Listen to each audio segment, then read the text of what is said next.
আসসালামু আলাইকুম, সবাই কেমন আছেন? এই তো শুরু করে দিলাম সকাল সকাল যুদ্ধ। পাট শাক কুটতেছি, আম্মু বাজার থেকে আজকে অনেক কিছু আনছে, সবজি, শাক, মাছ দেখাবো আস্তে আস্তে। তো এখন পাট শাকগুলো কুটে নিচ্ছিলাম। অনেকদিন ধরে পাট শাক খেতে ইচ্ছে করতেছে, তাই আজকে বাজার থেকে নিয়ে আসলো পাট শাক। তা আমি সুন্দর করে এগুলো বেছে নিচ্ছি। এগুলো আজকে ডাল দিয়ে রান্না করব। পাট শাক ডাল দিয়ে খেতে ভালো লাগে। কাটাকাটি, রান্না বান্না, ধোয়া ফালা এগুলোতেই যা সময় লাগে, কিন্তু খেতে তো সময় লাগে না। আর আমি এদিকে চেক করতেছিলাম যে টুকিটাকি কি আনছে, সেগুলাই আমি বের করতেছিলাম একটা একটা। এখানে হয়তো মাছ, পেঁয়াজ, কাঁচা বাজার। শুরুতেই পেলাম লেবু কোন কাজে লাগে আমি জানি না, বাসায় তবুও আনা হয়। আর এই তো আনলো মনে হয় এটা কাঁকরোল। হ্যাঁ, কাঁকরোল। আমার মেনু দেখতে আসছে যে আমি কি করতেছি। আর এখানে ছিল হয়তো ধনেপাতা, টমেটো, কাঁচামরিচ। কাঁচা বাজার জিনিসপত্রের দাম এখন একটু কম আছে, বলা যায় না আবার কখন বেড়ে যায়। তো এখানে আমার মিনু ঘুমাচ্ছে, মিনু আমাকে পাহারা দিচ্ছে, আরো একজন আছে পাশে। সংসারের টুকটাক কাজের কোনো শেষ নেই, একটার পর একটা বের হচ্ছে কাজ। এখন আবার এখানে পেঁয়াজ আনছে, হয়তো আলু, এখানে আলু আছে। তারপর আমি একটা একটা চেক করতেছি যে আর কি কি আছে। এখানে হয়তো 2 রকমের মাছ আছে, কই মাছ আর বাটা মাছ আছে, 2 রকমের মাছ। কিন্তু আস্তে আস্তে বাড়তেছে, যেমন এই পেঁয়াজের দামও বাড়তি ছিল। আম্মুকে বলছে যে এখন ইন্ডিয়া পাকিস্তান যুদ্ধের কারণে একটু দাম বাড়তে।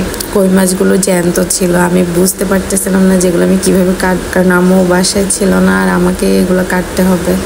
আর আমি জ্যান্ত মাছ কাটতে পারি না, তবু চেষ্টা করতে হবে। সবকিছু শিখে রাখা ভালো, মেয়েদের আবার কোনো কিছু পারি না বলতে হয় না, সবকিছুই জানতে হয় মেয়েদের। এখানে ছিল বাটা মাছ, এখানে আমার পিকু বসে বসে ঝিমাচ্ছে আর পাহারা দিচ্ছে কাজে কোনো ভুল করতেছে কিনা, ঠিক মতো মাছ কাটতেছে কিনা। আর এদিকে কই মাছগুলো থালা থেকে ছিটকে ছিটকে অন্যদিকে চলে যাচ্ছে, মনে হয় আবার পুকুরেই চলে যাবে। যেখান থেকে আসছে আবার ওখানেই ফেরত চলে যেতে চাচ্ছে হয়তো। ছাই উড়ে কি অবস্থা করছে, আর কই মাছ করতে হলে তো ছাই লাগবেই।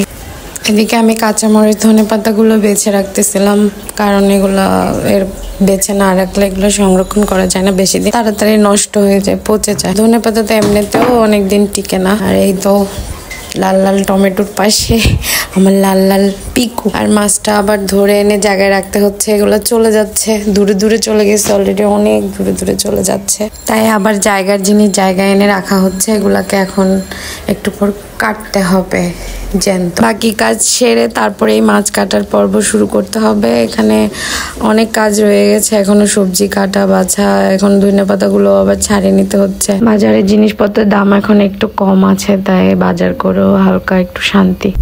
আহামরি কম নয়, কিন্তু মোটামুটি আয়ত্তের ভিতরে আছে, যা আমাদের মতো মধ্যবিত্ত ফ্যামিলিরা বাজার করতে পারে ওই রকম মোটামুটি।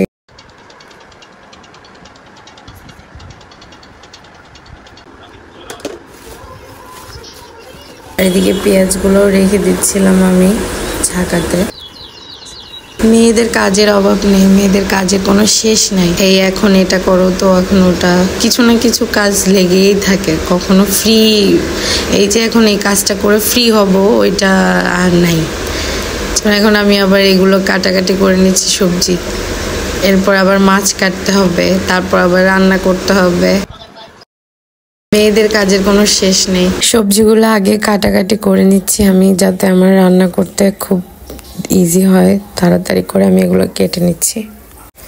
মাছ কাটার আগে আমি সবজিগুলো কেটে নিচ্ছি, যাতে আমাকে পরবর্তীতে আর কিছু করতে না হয়, ঝামেলাগুলো আগে সামলে নিচ্ছি। তা আমি আলু কুটে নিচ্ছি, আলু, কাঁকরোল আমি নিয়ে নিয়েছি আগে। এখানে মাছের ছাই মাখাইতে হয়েছে আগে, মাছে ছাই দিয়ে ধরতে ইজি হয়। এখন মাছগুলো কাটতে হবে। জ্যান্ত মাছ কাটতে পারি না এটা কথা না, আসলে বিষয়টা হচ্ছে এইগুলো তো কই মাছ, এগুলো শীতা দেয়, যার কারণে এগুলো কাটতে অনেক ভয় লাগে।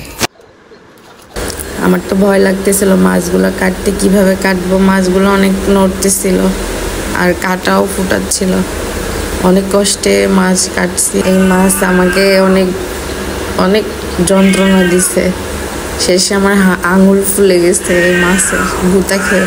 অনেক ভয়ে ভয়ে মাছগুলা কাটছি আমি।